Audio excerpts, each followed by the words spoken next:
We will take one chapter of praise, just a chapter, and we will do exactly what is there. And we will see the glory of God in this place. Is that okay? Yes, amen. Thank you. And it came to pass after this also that the children of Moab and the children of Ammon and with them other besides the Ammonites came against Jehoshaphat to battle.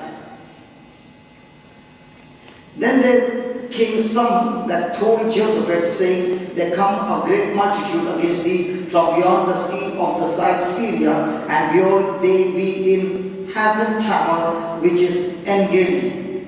And Jehoshaphat 3:3. And Jehoshaphat feared. And Jehoshaphat. Yes. So, question. The first two verses describes that there are three kings who have come together with their army against King Jehoshaphat. So, will we have negative imaginations or positive imaginations? Negative.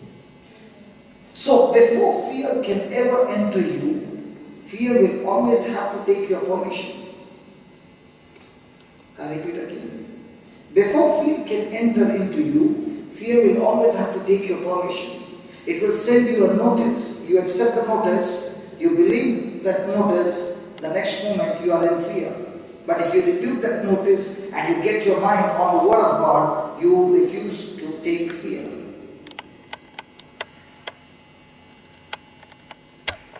Praise God. He feared and set himself to seek the Lord and proclaim a fast throughout all Judah. Now imagine a king facing an army and he gets the news. Where should he go running first? To God or to the army? To God. Not only to the army, but just name it to God. Okay. And if there is a war going to take place, he declares a fast. The soldiers will be holding, fasting or feasting. Come on, he declares a fast throughout all Judah. Then Judah gathered themselves together to ask help of the Lord. Even out of all the cities of Judah, they came to seek the Lord. Come on, the enemy is coming closer and closer, and the whole day they are spending time in seeking the Lord. How does a person seek the Lord?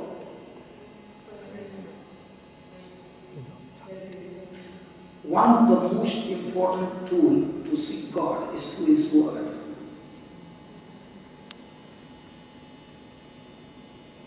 You must know what God is speaking to you through His Word, because God will never speak anything contradicting to His Word. And Jehoshaphat stood in the congregation of Judah and Jerusalem in the house of the Lord before the new court. And Jehoshaphat said, O my people, what shall we do? We are going to die. Come on, what did he say? O Lord God of our fathers, please help us. When we start our prayer, the first thing we say is, God, help me. God, bless me. God, please do this. God, please do that. But look at Jehoshaphat. How did he start his prayer? O Lord God of our fathers, are you not God in heaven? And do you not rule over all the kingdoms of the heathen? And in thy hand is there not power and might, so that none is able to withstand you? Is he asking God for help, or is he praising God for who he is? So my friend, every time you are praising God, you know what you are doing? You are magnifying God. Your focus on God gets magnified. And the more and more you magnify God in praise, the enemy becomes smaller and smaller. But when you have got negative emotions running in your mind, you are magnifying Satan, and now that small problem has become a big mountain, and God is so small. Is it right? Then, Are you not a God who did drive out the inhabitants of this land before thy people Israel and gave it to the seed of Abraham, thy friend forever? First, he's praising God. Second, he is reminding himself of the great battles that God had blessed his ancestors. Do you know what the Israelites would do? Whenever God would give them a victory, they would build an altar of stones. Right? And they would put it in such a way that when generations would ask them, what are these stones all about? They would recall and say, this is the time and this is the situation when our God intervened in our generations and gave us the victory. In the same way, we Catholics, Christians, have been experiencing so many victories in our lives, but when we have received victories, we have not built altars in our heart or written some testimonies in our notebook. So that when the battle is on, you open the book and the altars are all there and you will say, hey, this is when the Lord helped me to fight this and gave me the victory. Like David shared his altars when he was looking after the cattle, when he was looking after the sheep. He said, my God helped me to fight the lion. My God helped me to fight the bear. Now that same God is helping me to fight Goliath. My friend, if you are a person of praise, you must remember your past victories in your life that God has given you. But which one do we remember? What my mother-in-law said to me. Mother-in-law is dead and gone. But the husband still gets those words. Your mama said that to me. That's the altar. And as long as those altars are in your heart, praise God, you have opened the door for Satan to destroy your life. Because the Bible says, when you hate somebody, you are a murderer. Can you ask your neighbor, who are you?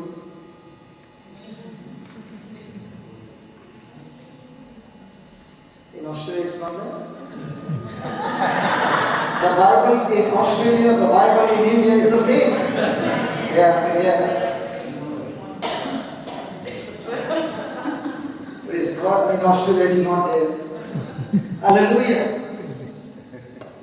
The Bible says he's a murderer and God is not with him.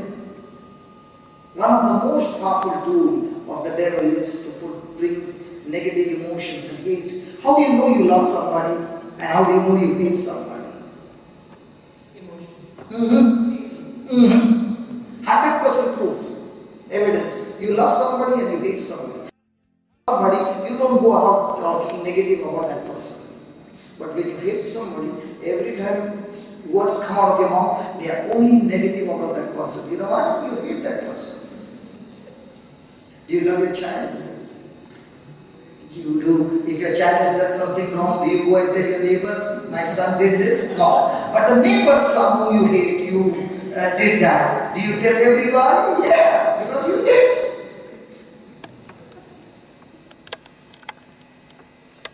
Praise God. And they dwell therein and have built thee a sanctuary therein for thy name's sake. Now from verse number 6, 7 and 8, has he told God his problem? Okay. And if when evil comes upon us as the sword, judgment, or pestilence, or famine, we stand before this house and in thy presence, for thy name is in this house, and we cry unto thee in our affliction, then you will hear and help. Now, is he reminding God of his promise? How many times do we remind God of his word? The more and more we are reminding God, actually speaking, we are not reminding God, but we are reminding ourselves what God said so that we can strengthen ourselves through that word, because Jesus said, my word is spirit, my word is life. There is power stored in that seed. Amen? 9 verses are gone. Did he open his mouth and speak? Asking? Okay. 10th word. And now behold, now comes the asking for help. When we are in prayer with God, when does our sentence come for help? Everybody in Australia?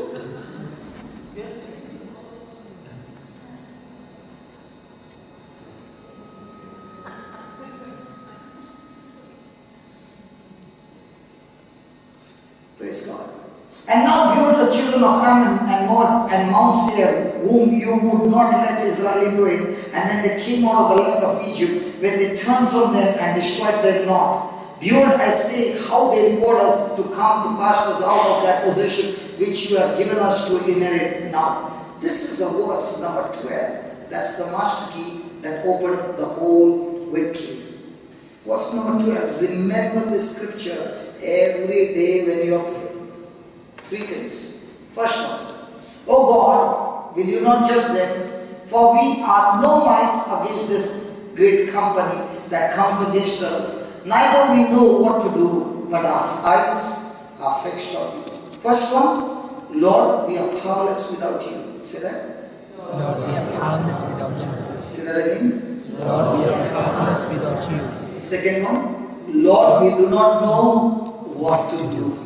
Lord, we do not know what to do. And third, Lord, our eyes are Fixed on you. Lord, our eyes are fixed on you, or Lord, our eyes are fixed on my problem. Or my eyes are fixed on what the doctor said.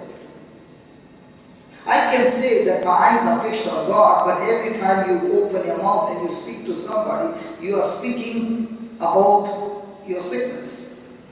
Did Jesus say, out of the abundance of the heart, the mouth speaks? How do you know what's abundant in somebody's heart? That when they open their mouth and they speak the first sentence, that's abundance. So some people you will find every preacher that comes to town, they know the preacher. They want the preacher to lay hands, they want the preacher to counsel, but every time they will open their mouth and only speak about their problems. What's in abundance? Some people, you meet them, every time they open their mouth, they are only speaking God's word. What's in abundance?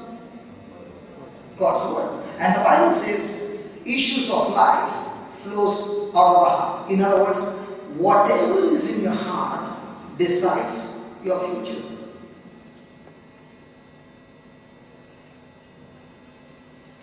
Is the word in your heart?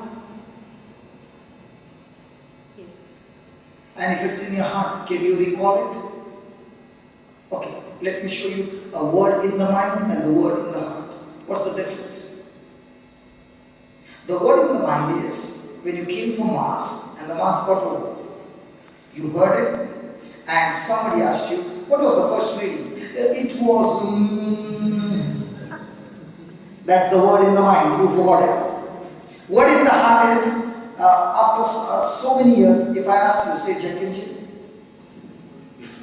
Just went up there,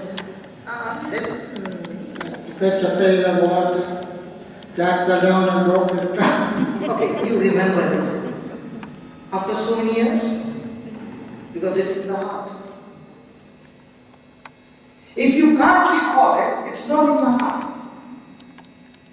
So many people will say, I read the Bible every day. That Bible that you read is only in the mind. It has not yet gone into the heart. It is only when the word enters the heart, the word begins to speak to you, and it is in the heart that the word becomes flesh. And only when that word becomes flesh, the power comes into you. Hallelujah. So, and all Judah stood before the Lord, they with their little ones, their wives and their children. Come on, go ahead first. And then upon Jazel, the son of Sequeira, the son of Benaiah, the son of Zil, and the son of Mattaniah, the Levite, the sons of Asaph, came the Spirit of the Lord in the midst of the congregation. And he said, hearken you all Judah, and you inhabitants of Jerusalem, and you King Joseph, thus says the Lord unto you, be not afraid, nor dismayed by the reason of this great multitude, for the battle is not yours, but God's. How many times you say the battle belongs to the Lord? Don't we say that?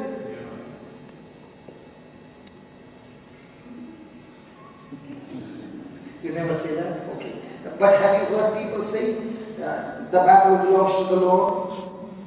Okay. Can I ask us a question? Okay. Let's say you had an argument for someone.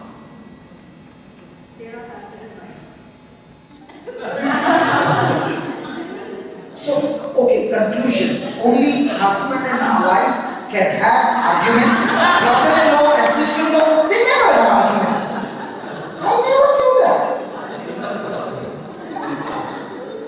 in-laws in Australia, no arguments.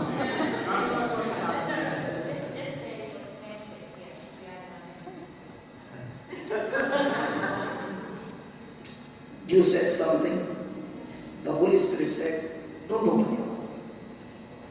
But he opened his mouth and he reacted and gave you back. Is the big battle in the hands of the Lord, or the battle is in his hands? So many a times we say the battle belongs to the Lord, but every time we open our mouth and we fight our own battles, don't allow the Lord to fight the battle. How many battles could have been avoided by keeping our mouth shut? Anybody? And many a times the devil said, see, listen, you don't open your mouth, you got to give a piece of your mind. You better give a piece of your mind. Otherwise he will take advantage of you. And you open your mouth, and then what happened? Everything turned into pieces. Because you are the boss. And you are saying to God, God, the battle belongs to me, not to you. Let me fight and I can get the victory. When I get injured, Lord, where are you? Hallelujah. Okay, then. You shall not need to fight in this battle. Set yourself. This is very important. Just read that 17th scripture.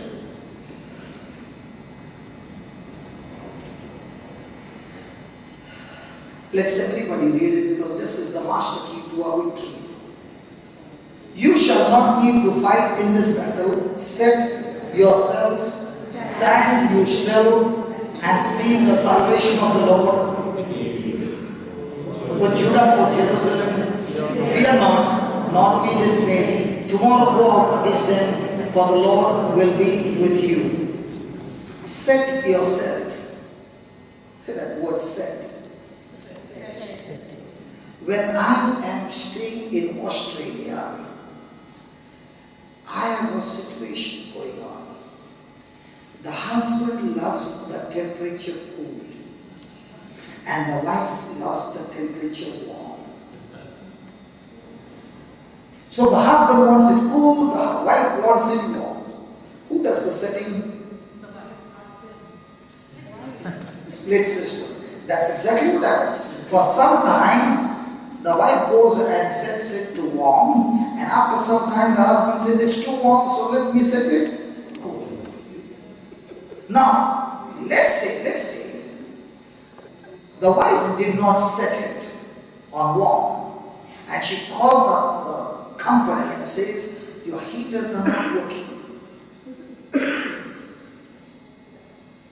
She should first talk to the husband, but she doesn't do the setting. And she says, company, please come and replace the heaters, it's not working. Will the company do that? Are they supposed to come and do the setting? No. In the same way, our mind is our setting. If she has set it for 24, it will not go on 22, it will trip on 24. The same it is with our mind. Every moment of our life, we set our thoughts on things. So if your mind is set on the problem, you cannot experience the power of God coming and manifesting, because your setting is wrong. And that's what he's saying. Listen, don't you look at the 3 kings coming with that huge army. Don't look there. Focus on your God, because God is on your side. He's saying, don't set your mind or thoughts on the situation that you're going through. Set your mind on who the Lord is. Now, in our everyday life, do we set our thought on the written word of God? Or do we set our mind on what the report says, or what the news channel says, and all those things? Praise God.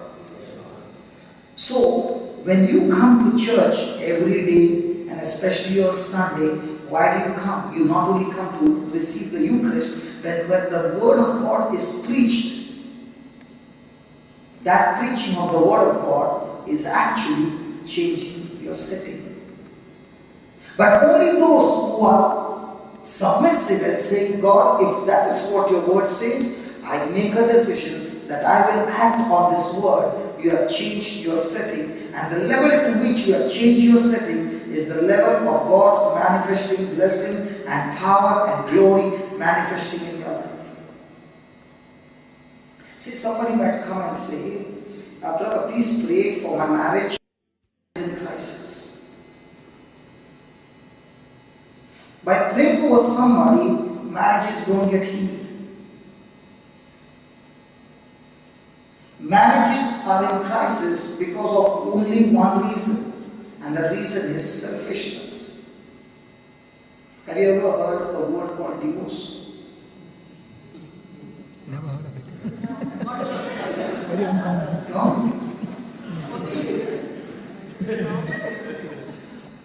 What's a divorce? A divorce is nothing but that person is saying, I'm selfish and I refuse to die to myself. When I'm saying I want a divorce, I'm saying I'm selfish, I want my way, and I refuse to die to myself. And if I say I'm a Christian, then my first setting is I die to myself to be humble and submissive to the Word of God. Any relationship, if there is no death involved, that relationship can never be strong. Death of what? Yourself. And if the person is selfish from time to time, and both are selfish, both want my way, and there is a crisis. But in any relationship, if a person says, okay, not your way, not my way, let's do it God's way, because God is the empire of our life. And you set your mind on the Word of God as the authority over your life, praise God, your marriage will be blessed. I went through crisis in my marriage of separation. And I began to say, Lord, I've been praying by faith and I've been doing all this, then how come, Lord, my marriage is in a crisis? And he said to me, Lord, you said faith can move mountains. So in the name of Jesus, separation, move, divorce, move, and let the marriage be restored. It did not happen. And I began to question God. And God said, faith works through love.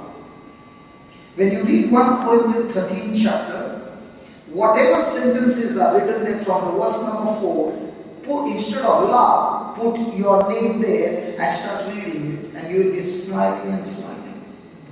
Can we just give a try? 1 Corinthians 13. Give me verse number 4.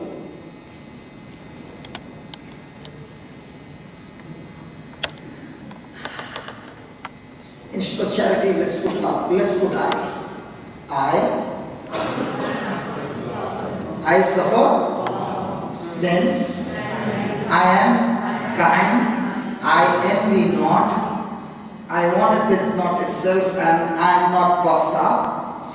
I do not behave itself unseemingly. I seek not my own. Now this is the scripture that saved my marriage. This scripture saved my marriage. You know, I said, Lord, I love my wife. He said, no, that's not true. Because all the time you want it your way. If you love somebody, you are saying, not my way, your way. And then began my investment every day to plant the seed of thine to self. And thank God the Word of God says, do not get tired in doing good, for in due season you will surely reap your harvest. So every time I was dying to myself and planting that seed of love, unconditional love, I did not see any harvest, I did not see any appreciation, I did not see any thanks. Because when a person is hurt, that person is built a wall and he says, I don't need you, I don't want you. But you continue to plant the good seed, continue to plant the good seed. Jesus says, in due season, you will reap your harvest if you do not quit. This scripture restored my marriage. Love does not want its own way. My setup was, I wanted my way because I'm the head. Husbands, the head of the family. And wives, the neck of the family. Wherever she turns, the head has to turn.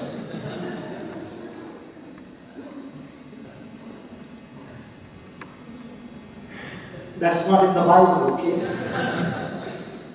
Praise God. Just put that again. So set.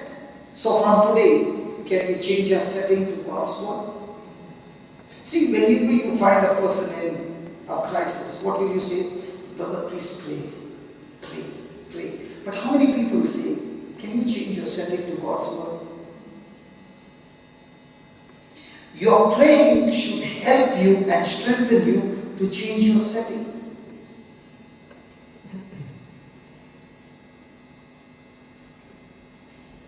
There were two men, one a wise man and one a foolish man, right? They both built the house, right? The storm was the same, everything was the same. The result was different. Why was the result different? Because one was the hearer and the doer, the other one was the hearer and not the doer. So if you change your setting from today and you say, Lord, I'm going to look into that instruction and do exactly what your word says. I might look like a first-class fool to everybody, but I will do whatever your word says. And when you follow that, praise God, there is a result. She just shared a testimony that she was poor. She was saying in the car to just get milk, to feed milk. They had no money for the baby. They were so poor. But after understanding the word of God and practicing that scripture, their dad, who was on the most lowest job, within 8 years or 7 years, has become the top boss in the company. He started with the lowest job and how God began to prosper them. And they said, this formula works all the time. But the question is, are you ready to set your mind on the word of God? And that's what he says first. Set your mind. No. We have not yet finished. Set. First thing is set. Then is stand still. What's the meaning of stand still? Whatever setting you have taken, don't change the setting. If the devil has to defeat you, he has to do only one thing, change your decision. When your decision has changed, your destination has changed. What did he do with Adam and Eve? He just changed their decision. When the decision changed, their destination changed. How did he start? He started with the word. What did the word do? Produce thoughts. What did the thoughts do? Produce emotions. What did the emotions do? Produce decision. What did the decision do? Produce action. What did the action do? Produced a new habit of sinning and disobeying God. And what happened? It changed the character. And it was the character that leads you to your destination. So when you have set your mind on the word of God, the question is, how much of pressure can you take and you can still stand on that scripture? Are you a person when pressure comes, you quickly change your decision? You quickly move from the word and you start moving, opposing the word of God. You will fail in that battle. And the third most powerful thing he says, see. Say that word, see. See what? See the victory before the victory can come. Whenever you are worried, are you not seeing your future in a negative side? You are actually seeing. But you are imagining, and all your emotions are on the negative side, you are visualizing. And God has given man a powerful gift called image making. And when that image making is there, and you open your mouth and you start speaking, it releases the power for your future.